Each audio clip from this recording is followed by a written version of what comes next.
Super happy to be joining in with all of you this morning.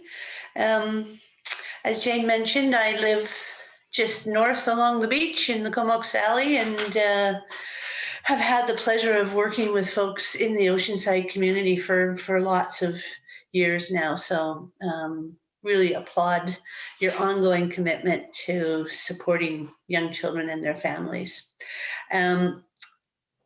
I am comfortable, if I can get a little bit of help from Jane and Judy, to take questions as we go. I know in this crazy Zoom world that we live in now, to have interaction on these things is always a bit more difficult. But if you want to raise your hand, if you have a question as we go, and then maybe Jane or Judy, you can just flag that for me so that we can at least have a little bit of interaction as we go along. So I'm going to talk today about this approach, I think I call it, called Compassionate Systems Leadership, which is work that I am engaged in with my colleagues at the Human Early Learning Partnership and some other folks around the province. I really think of Compassionate Systems Leadership is a way of being. It's a suite of tools and practices that we can engage in many ways. And I really, I wanted to pull out these two things that you talked about at your last forum in terms of the importance of having trauma-informed organizations and the importance of building a collective impact approach, whether that's a small c, small I, or big C, big I.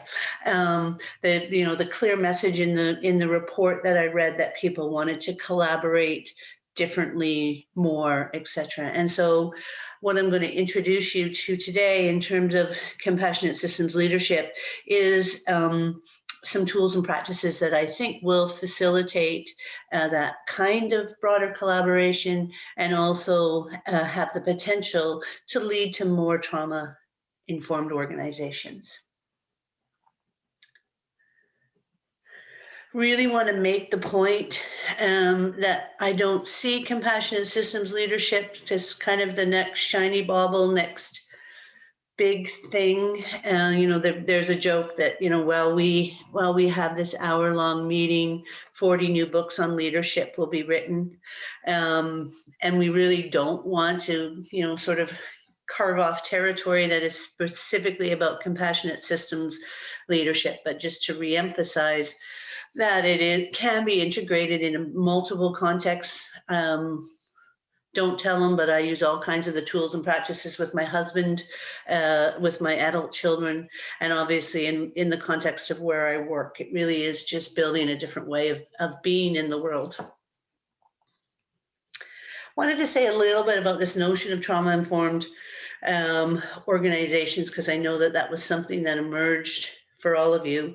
When I think about protection of trauma, I always think about it that it's a systemic responsibility. The worry, I guess, I have about sometimes focusing on trauma is that it becomes an individual deficit. It becomes a disease that people have, and I think all of us in the helping services recognize that the trauma is often perpetuated or even created in an initial sense by organizations, and as service providers, we have a collective responsibility to try to build these organizations that are respectful and safe for all. And so these are 6 principles of a trauma-informed organization that you'll find in lots of places. And I won't go through it in a whole bunch of detail, but again, just to say that I think if we approach our work and our relationships with each other and with our clients in a way that is compassionate and respectful, that these are the kinds of outcomes that we can have in terms of creating safe organizations, that we build trust and are transparent about how we work together, that we really embed some components of peer support that we know are effective in terms of supporting trauma survivors. And this whole notion of collaboration and mutuality, I think, is at the heart of so much of what we do. And empowering people to speak. And we'll talk a bit more about this, but I think one of the key ways we empower voice is actually to listen, and to, spend time in a deep listening way so that we can actually experience people's truth and understand how they're coming to see us.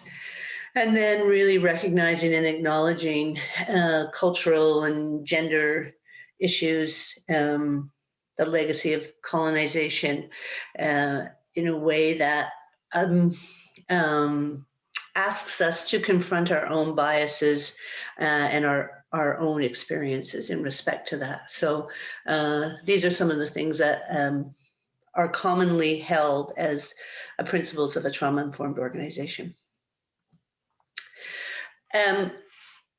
I'll tell you just a little bit about my journey to this place with compassionate systems leadership.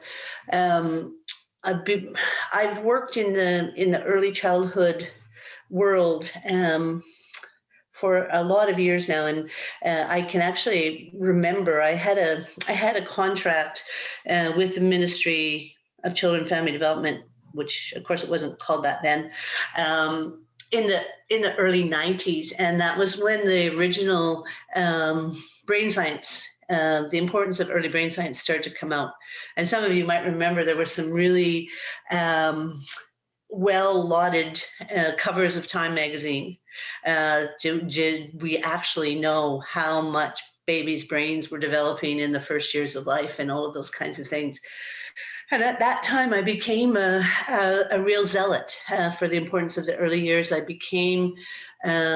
started to see that this was potentially our path to what I envisioned, I think what many of us envision, which is a world that's more socially just, more equity for people, the kind of safety and respect that we all seek. And since that time, I've really, in a variety of different capacities, done work that's related to improving outcomes for kids in the early years. Much of it at the Human Early Learning Partnership and through the use of our EDI, which we talked about when Kate and I were with you guys last time.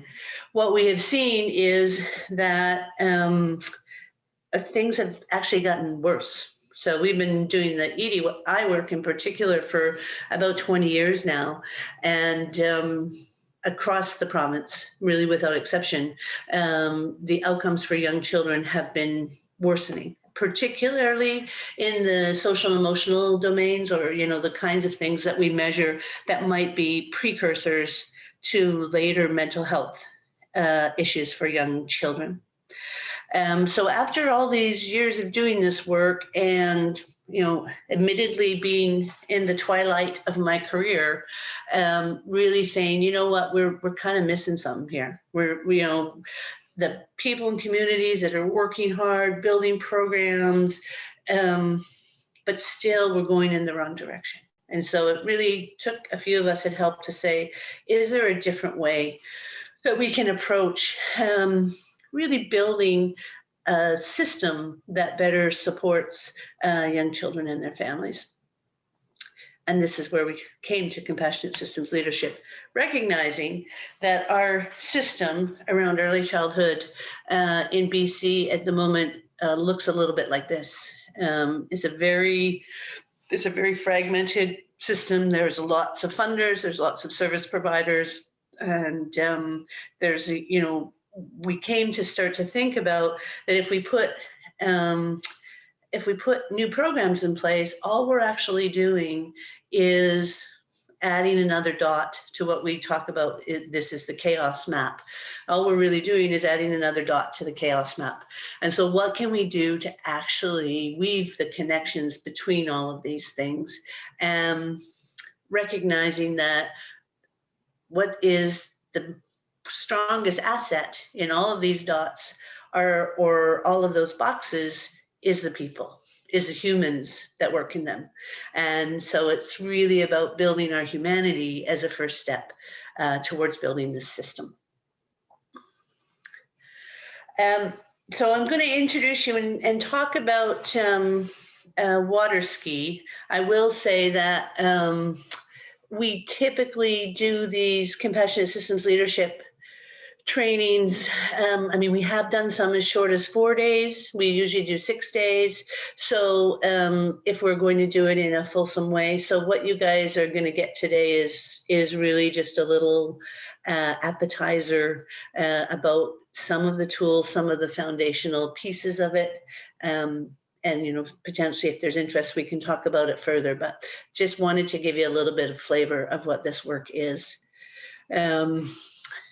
It really is a foundation for creating change in complexity, which is, you know, certainly what we have in terms of childhood vulnerability or childhood outcomes. They are created by a very complex system, a system that, you know, has so many contexts, from the individual neurobiological factors to the family factors to the neighborhood factors to the regional factors to the, you know, to the provincial policy factors, and more than ever to, you know, when we think about being in the pandemic, how globally, what's happening globally actually impacts every little child that's born in Parksville, Qualicum, or Comox.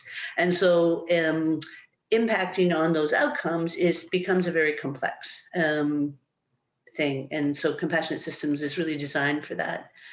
It's an integrated framework of skills and capacities, which I'll talk a little bit more about. We have these 3 interconnected, interwoven domains of learning, tools and practices that fall within each of these domains. The personal mastery, or our own personal work as humans in the system, our interpersonal capability, how do we connect with each other, how do we understand each other, how do we listen to each other, and then a lot of stuff around systems thinking. So actually being able to map out our system, understand, you know, where are the leverage points in the system, think about where we can input into systems to actually create change. So we look at what they call system archetypes, which are a lot of ways that systems can behave, all of that sort of stuff. Very important thing about this notion of compassionate systems leadership is that it does make the assumption that everyone is a leader, and it's not about a hierarchical position. It suggests that we all have the potential to create or support change. The actual root of the word leadership talks about stepping across the threshold and into the light. That's what leaders do. They step across the threshold and into the light. And I really like that definition of things. So there again, just a reminder that it is an integrated framework of development. This is basically a picture of community compassionate systems leadership tools and practices. As of this morning, we're actually always learning and adding new approaches and ideas, but these are really the core ones that we come back to. Everything within compassionate systems is on a foundation of building mindfulness and awareness.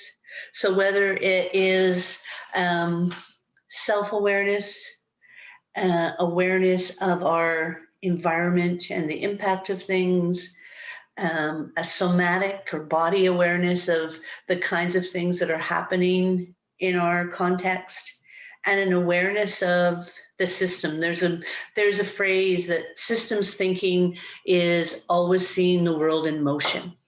And you know, one of the things I love, one of the easiest ways I like to think about understanding systems and reflecting on them is to actually stand at an intersection and watch the cars go through that intersection, especially in a busy place like Vancouver, because an intersection is a system and you have to be aware of how the pieces work if you're going to have the success of that system, which is to actually get across the street. You have to be looking for cars. You have to know when it says walk or don't walk. You have to understand if you hear somebody honking, that it might be something going on. So there's a huge awareness. Much of it in this example, we do in a habitual or routine way. But in fact, what we're doing every time you cross the road is you're being a systems thinker. You're understanding that systems, you're reflecting on it, and you're making your way across the street. And so everything we do in compassionate systems comes from that foundation of mindfulness or awareness. We talk a lot about building a shared vision and understanding your personal journey in getting to where you are. Underpinning that is a belief that if the work we do is in alignment with what's in our heart, then we're going to be more effective at doing that work. And for most of us, especially if we've been doing the work for a while, we haven't taken the time to reflect on, what is in our heart. Why did we come to this work? Why is it that we want to continue this journey? And to actually share that with the people around you and emerge often a very collective vision or approach to where you're going. And we don't always take the time to do that kind of checking in. Compassion, again, we cultivate compassionate practice as part of this. Again, we bring that to every aspect of the program, helping us to be compassionate for ourselves in very challenging, particularly now, I think, very challenging times. Compassionate for the people around us, the people we work with, particularly practices of how are you compassionate for people that you like less. That's always the hardest one, is building that compassion for people that really annoy you at times. And of course, compassion for the people that come and access our services. I want to talk a bit more about check-in. It's a very kind of routine practice that is easy for people to put into their context in terms of building connections with folks. Generative conversations are those conversations where bringing a different kind of listening and speaking to the conversation allows you to emerge or generate a deeper understanding. Perspective taking, really understanding, the lived experience of all that are coming. Systems mapping is a really helpful tool to actually get down, okay, when we say we want systems change, what do we really mean? What are the components of that system? How are they connected to one another?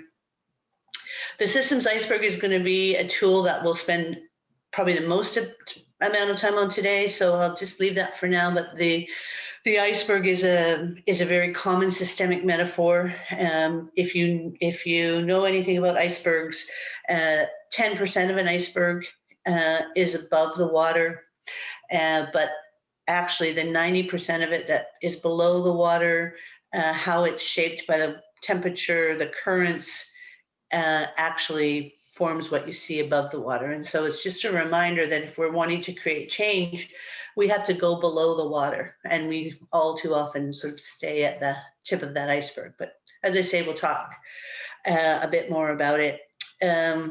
Archetypes we're not going to spend a whole bunch of time on, because they're the for me anyways, the most thinking in compassionate systems leadership, in terms of there are a series of archetypes that you can use to help you understand why you might still be getting the same outcomes for things.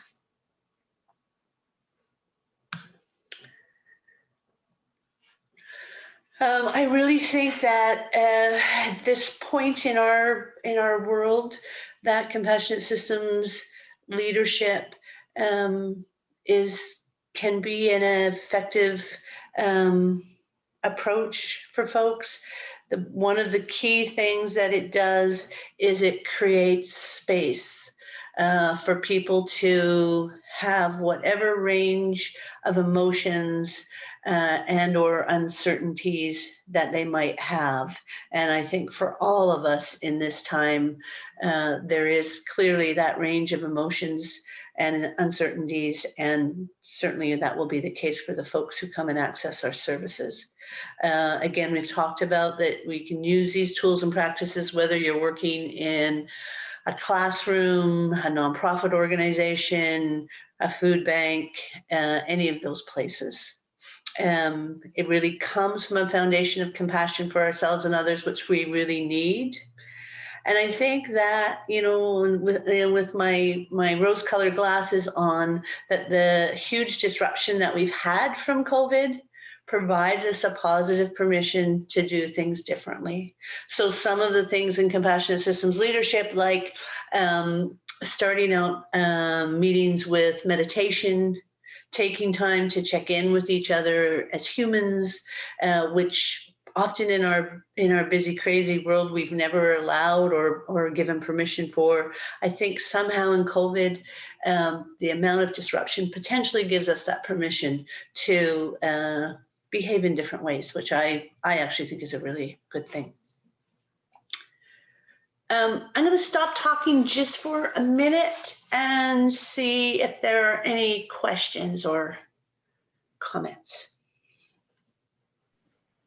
Joanne, I had a question around the system archetypes. I was just wondering, I'm having trouble building a context around that. And if you have an idea, can you give me an example of one archetype that it's very thought-provoking to me? Right. So there's a series of about, as I say, about 12 archetypes.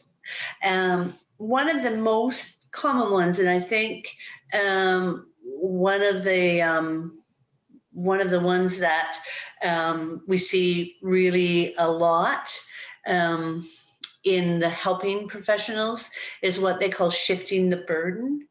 And so what shifting the burden is really, you have an issue, and the clearest example of this in a systemic way is the issue of people being hungry.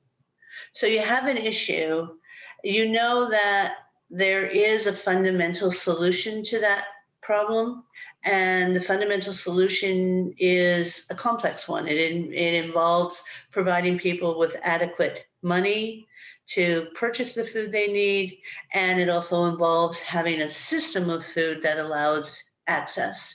But because that's an acute problem, we shift the burden to actually things like food banks or school lunch programs, which, nobody's going to say those are a bad thing, but it actually distracts us from ever getting to the fundamental solution. It puts resources over there. So the systemic behavior will continue to be an outcome of people being hungry.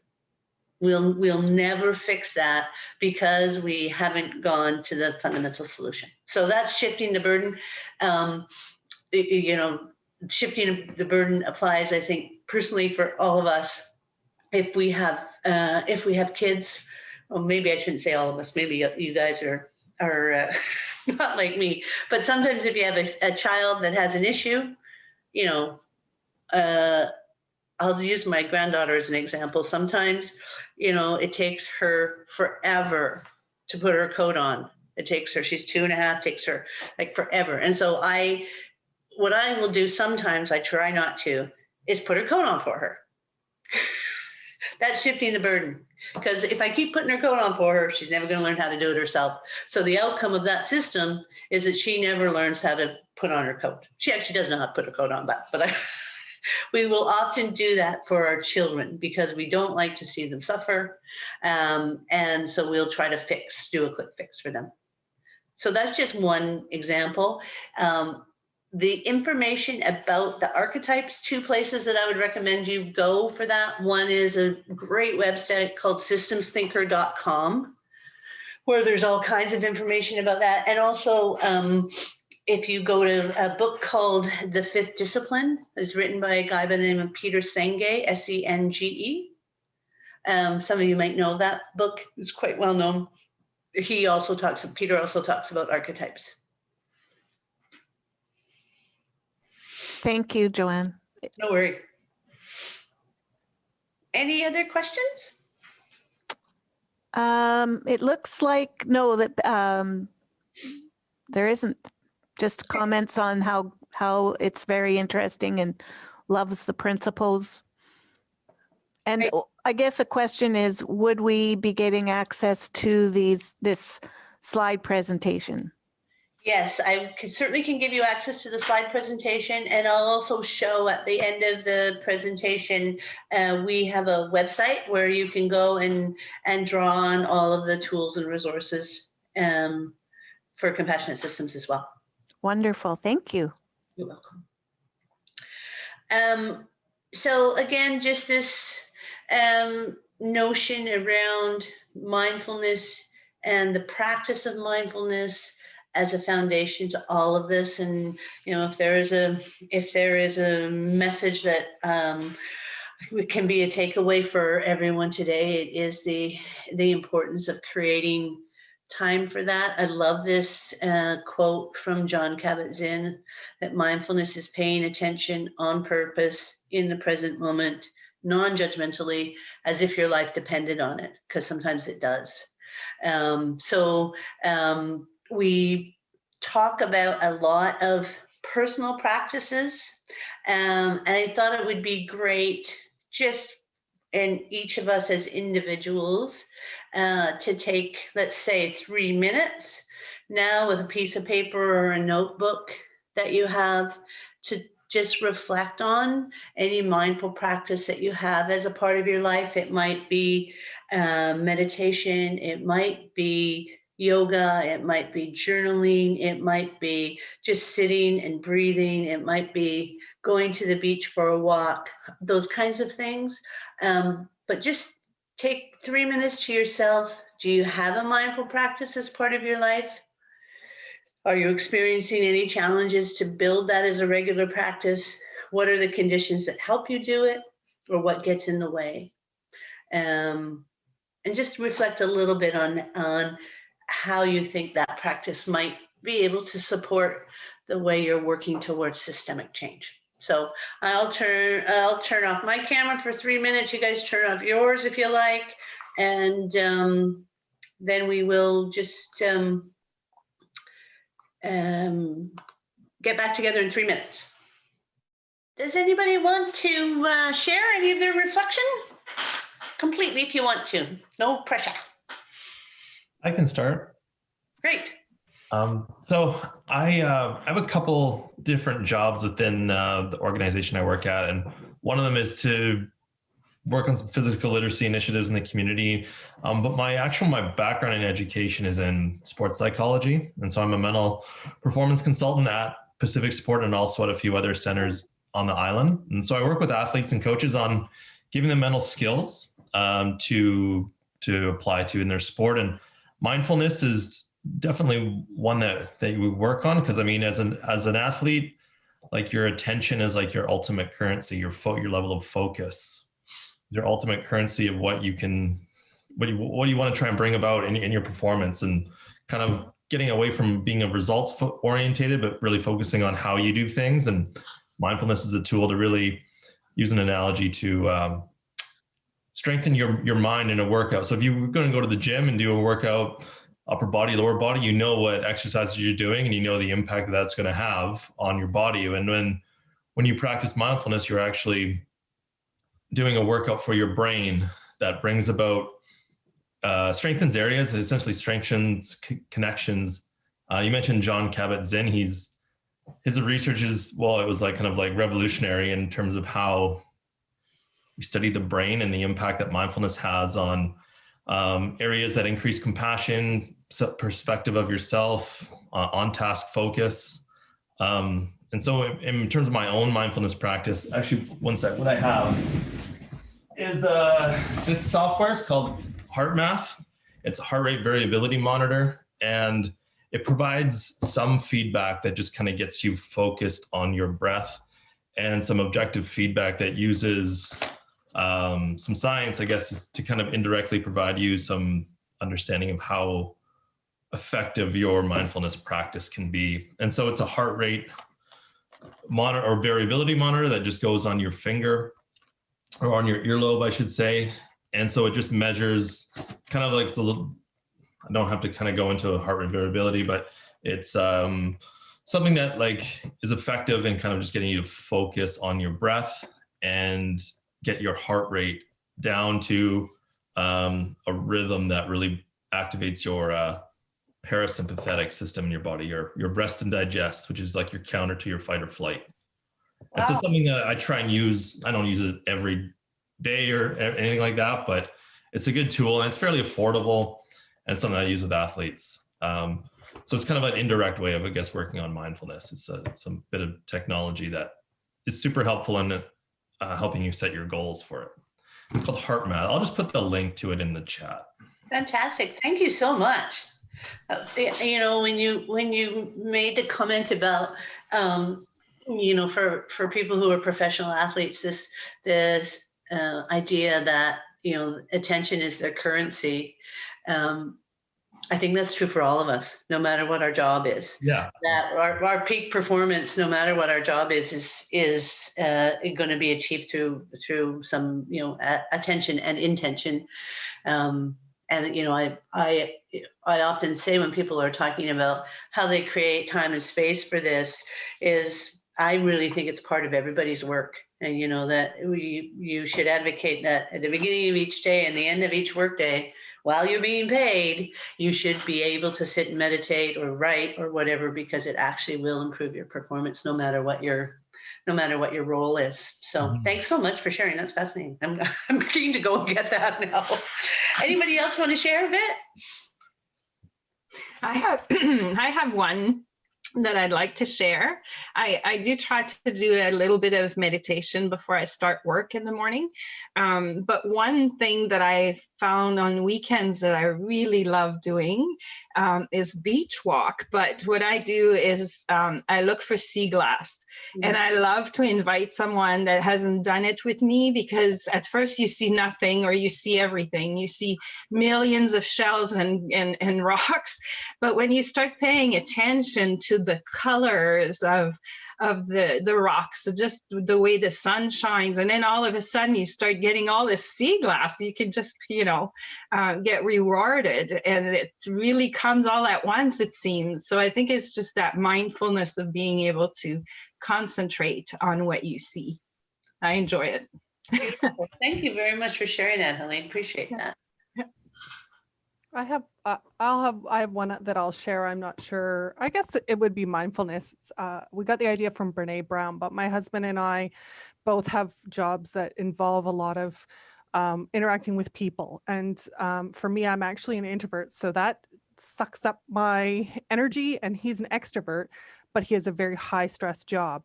So when we come home every day, we do a check-in about where we're at, where our battery level's at. Is it at 50%, 60%, 80%? And then that allows us, if you use that analogy of a crosswalk, to kind of navigate the rest of the evening. What's the priority? Is dinner a priority, or are we ordering takeout? And, you know, we've got piano lessons and 2 kids and 2 dogs. And so that just kind of, right when we get in the door, we know where's he at, where am I at? And then it also allows me to go, okay, I'm at 80%, he's at 40%. I can give a little more. I'll do dinner, you sit down. And it just allows us to be mindful of where each other is at. And then that helps guide the rest of our family life. Nice. Thank you so much. Appreciate that. I have one. I'll be real quick. It's one that I've been integrating as much as I can and working with kids in child and youth mental health here. I've been encouraging mindful hand washing. With all the hand washing we're doing at least 3 times a day minimum, you know, hopefully way more. Just taking that 20 seconds and doing breathing and making it patterned. So, you know, I you know, show the kids doing it like this with breathing in and breathing out. And if you do that, and that takes 20 seconds. And if you do it mindfully, you're doing it, you know, you're giving a gift to yourself several times a day and creating those new pathways for relaxation. So it's been working. so far. And I took it on as a sort of a New Year's resolution. So I find the challenge myself in sometimes not noticing that I didn't do that one mindfully, and just trying to do it better the next time. Nice. That is great. Thank you so much for sharing. Great. If others have ones they want to put in the chat, I think that would be wonderful. There's so many different ways that people are practicing, and just to go back to what was being shared about this notion of building muscle, there's no question that the repetitiveness of practice allows you to build that muscle in a different way. So check-in. Thank you, Kelly, for mentioning. This is another very important, easy to use tool from Compassionate Systems Leadership. There is so many different ways to do a check-in.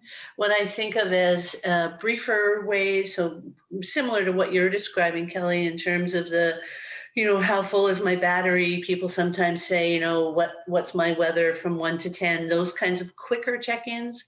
Or you can really create space as you begin a meeting for people to check in collectively or in pairs. That's one of my favorite ways of doing it, is to just get people to break into pairs and share a little bit about what's going on for them today, what's moving in them, how are they feeling, what are they thinking, how's their body.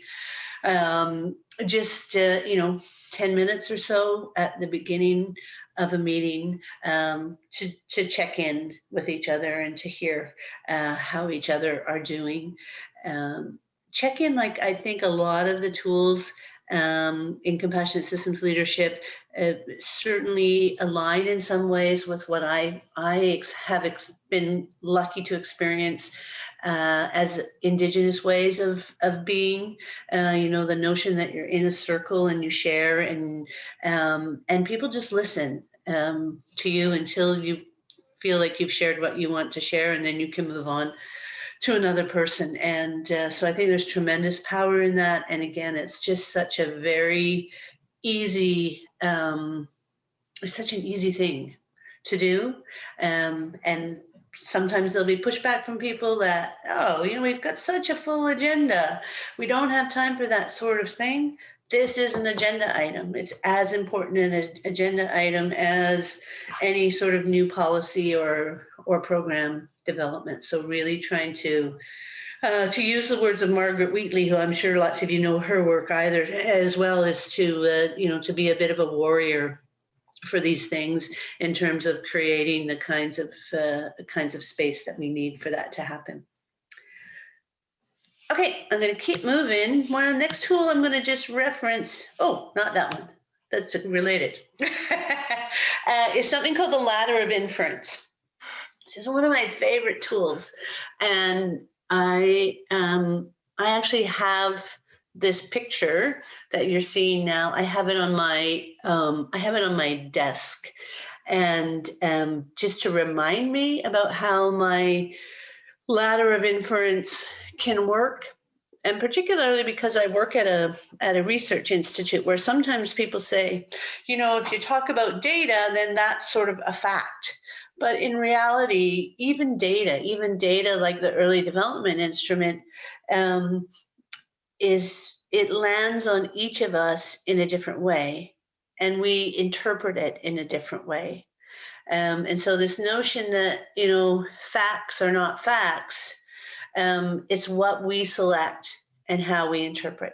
So in our environments, there's so many things, so much information that we can select from. And we do that based on our past experience. We make assumptions about the kinds of things that, we conclude based on our past experience, and we bring our values into that. And I share a very sort of simple story about how that operated for me one day, and it was in with an employee, that a former employee that I worked with, that I struggled with. We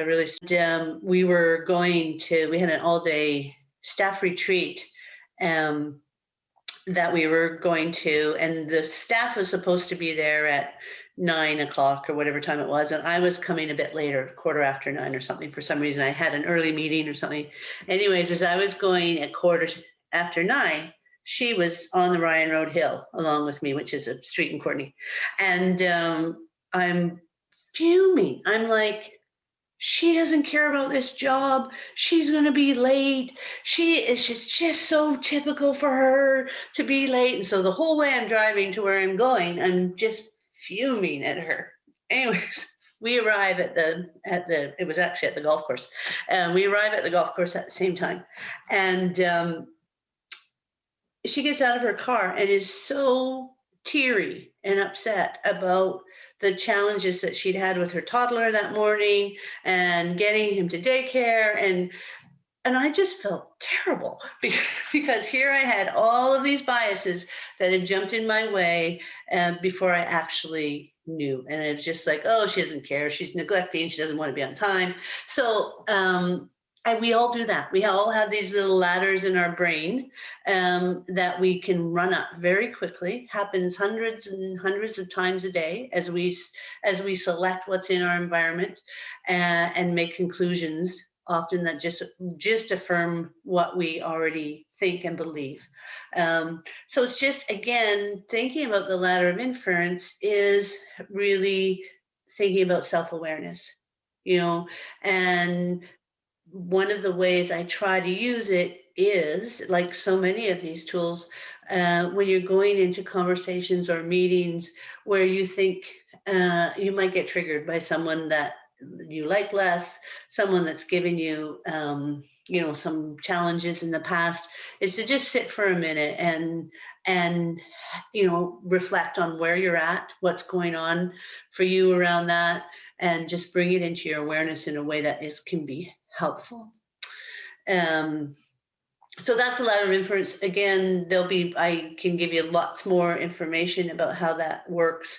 One of the things that we often do in the training is just get people to think about stories where your ladder came to play.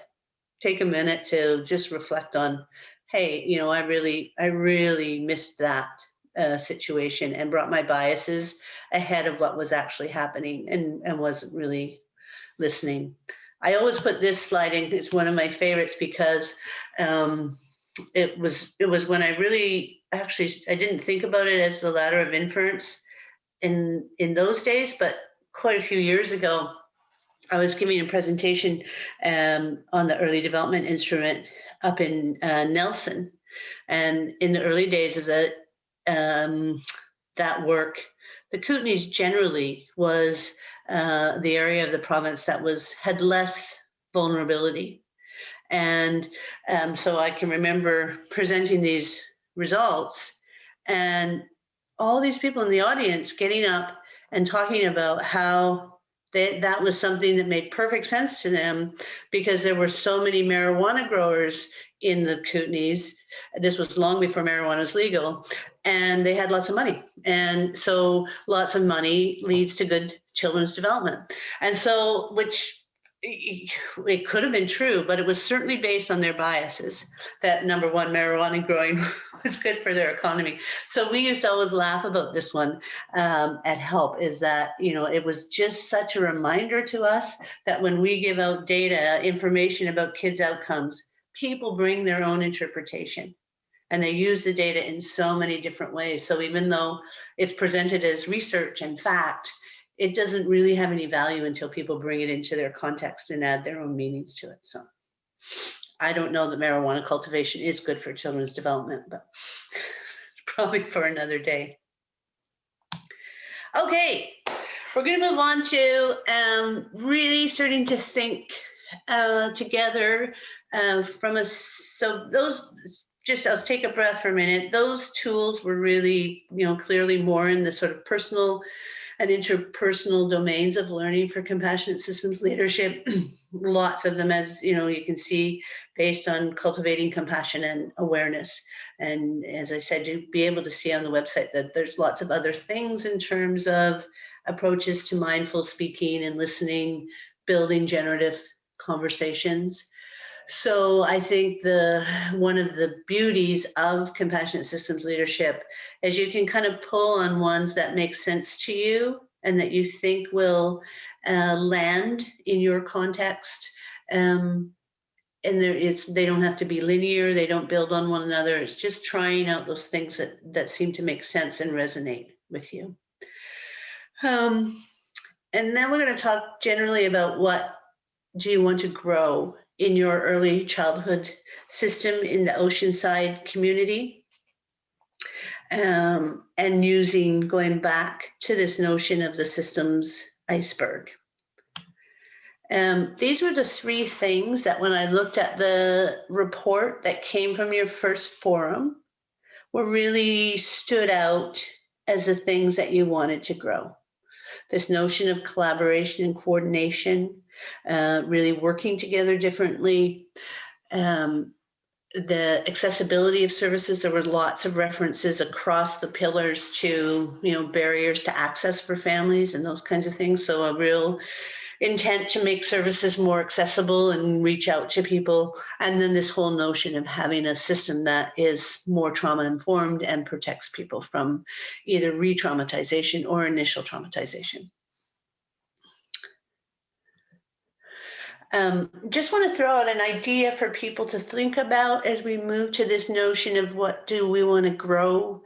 The compassionate systems approach takes a growth or creation approach to systemic change rather than a problem-solving approach. We more often take a problem-solving or a deficit-based approach in the helping professions. We can certainly solve problems. I love this little diagram. If you think about a problem, you do feel pressure to change it, but it's a negative pressure. It creates energy and it creates action to problem solve, but it's not in a positive, fulfilling way. And there's a guy by the name of Robert Fritz, whose work I also really love, and you'll see some references to him on the website. But he says you can solve all your problems and still not have what you want. And I really believe in that little phrase. And so we take much more of this creative approach. So what do you want to grow? What do you aspire to for your early childhood system in your community in this case? Because then the energy comes from a positive place, a place of desire.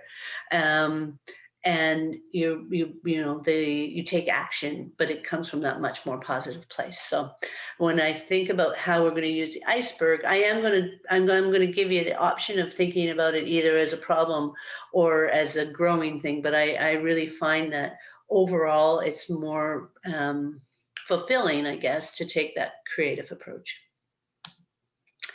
This is the iceberg. Thanks to my friends at HELP who built the little submarine and all that stuff. So when we're thinking about systemic transformation, if we're only working at the top of the iceberg, we really only have the possibility to react to what we see. One of my favorite things about this, not favorite, that's the wrong way to put it, but the example I draw on often is this notion of how our systems, especially our childcare and our school systems, have had to react to increasingly challenging behavior in children. And there's, all they can do is try to keep up with these kids that seem to be getting more and more extreme behavior, and you just feel like you're reacting all the time. You can only do that at the tip of the iceberg.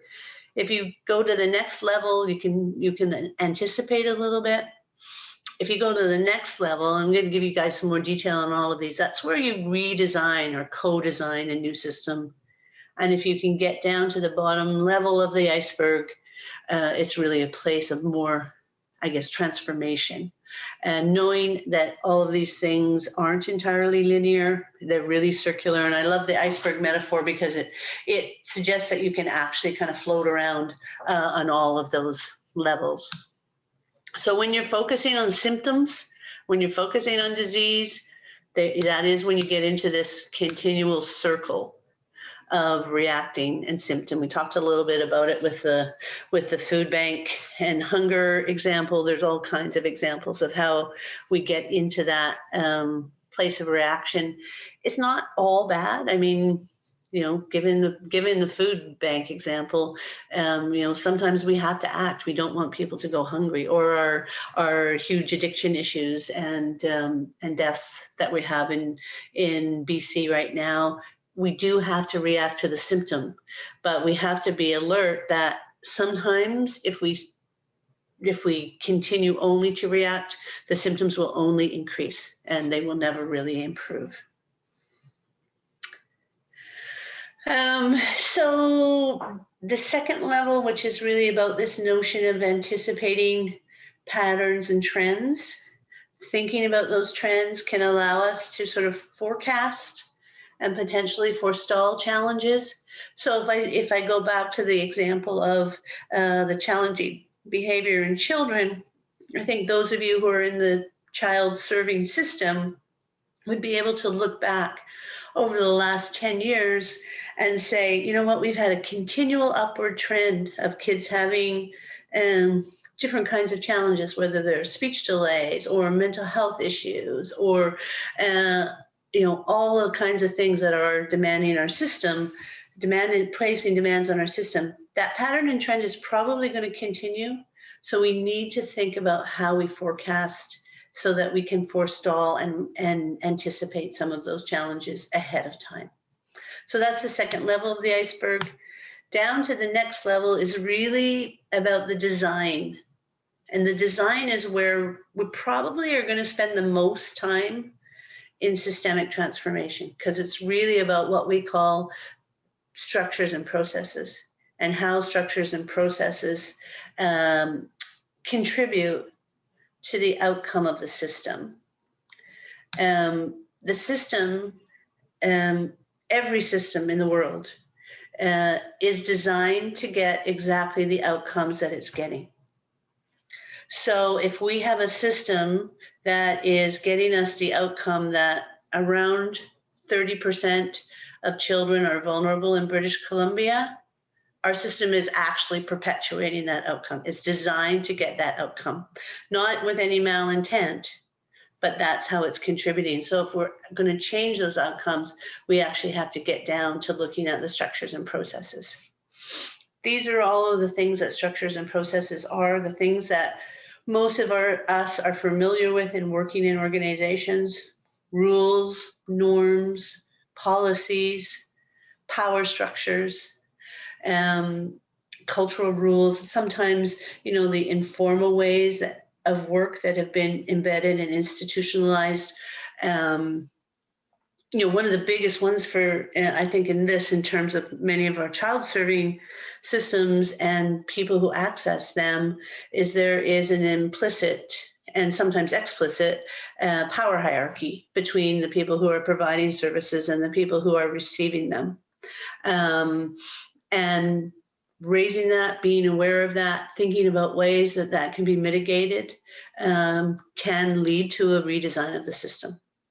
So those are, you know, certain policies. You know, a very simple one is if you have a policy that people can only access the services from 8 in the morning till lunchtime, that policy leads to a certain outcome for families that can't access during those times. So there's all kinds of things for us to think about within our system that could be redesigned. And then at the underlying transformative level of the iceberg is this notion of mental models. And this also comes from Peter's work in the 5th discipline. The mental models are sort of our internal image of how the world works, our values, our beliefs, some of our biases, So really getting at that collectively, thinking about what some of the things might be, the values of our system. I think it's really interesting to think about the early childhood system as compared to the K-12 system. Somewhere along the line, we accepted a collective cultural value that children become the responsibility of the state when they turn 5. That before that, our value is that they're the responsibility of families, and they shouldn't get universal funding. I think we're starting to challenge that value now, but that's been a value that has really contributed to the early childhood system, or lack of it, for many, many decades and generations in Canada, is that when kids are little, they're the responsibility of their family. That's an underlying mental model of our system. Oh, you guys are probably thinking, whew, we must be getting close to time. We are. We got 5 minutes. And then we're going to take a break, move our bodies around, and come back. I'm going to show you just a couple examples of how the iceberg can specifically work around an issue. And I was doing this last night and thinking, probably there's people in this group that could do this iceberg a heck of a lot better than me, because working with kids with trauma is not something that I've had tons of experience at. Anyways, so the problem, if we use the iceberg from a problem perspective, the problem that we're reacting to is that children and families are experiencing trauma. The trend over time has been, increasing, and that has had an increasing impact on service providers. Some of the design features of the system that probably are contributing to this is that professionals are not necessarily trained in trauma-informed practice. Our system always is designed to treat disease rather than to prevent it. And sometimes the services are not connected or wrap around for families, so families are having to access. So there's all kinds of other systemic structures and processes in the design that you guys will have the opportunity to try to think about together. And then some of the mental models that might be contributing is this notion that, trauma is an individual deficit. It's an individually held thing that people have. And then this whole notion that parents should be responsible for their children. And there's probably lots of others, but the value of the iceberg is really giving you a frame to kind of go deep on this yourself. You can also use the iceberg in an aspirational way. And so then what becomes the tip of your iceberg is your dream rather than your symptom. And in this case, I'm using this notion that the dream is, your aspiration is for a system that is more trauma informed, more trauma preventative. And what we're predicting with this kind of system, that over time, people feel safe, they feel accepted, they're more able to access services. Some of the design features, and this is where I think you guys really want to dig deep in terms of your own work, is you may have more connected wraparound services. You may have more folks who are actually trained in trauma-informed practice. And you may have more early intervention or prevention services readily available because, there's all kinds of challenges. Having, recently been working in the world of child development, early intervention services, there's lots of challenges around wait lists and those kinds of things. And then, potentially some of the mental models that may underpin this aspiration is more of a collective responsibility for children. It's not just a individual family responsibility, but the whole old adage around it takes a village, and that all families deserve to be supported, that they're not stigmatized or there isn't bias, cultural or gender bias towards families, because so often our organizations are really more reflective of those community values.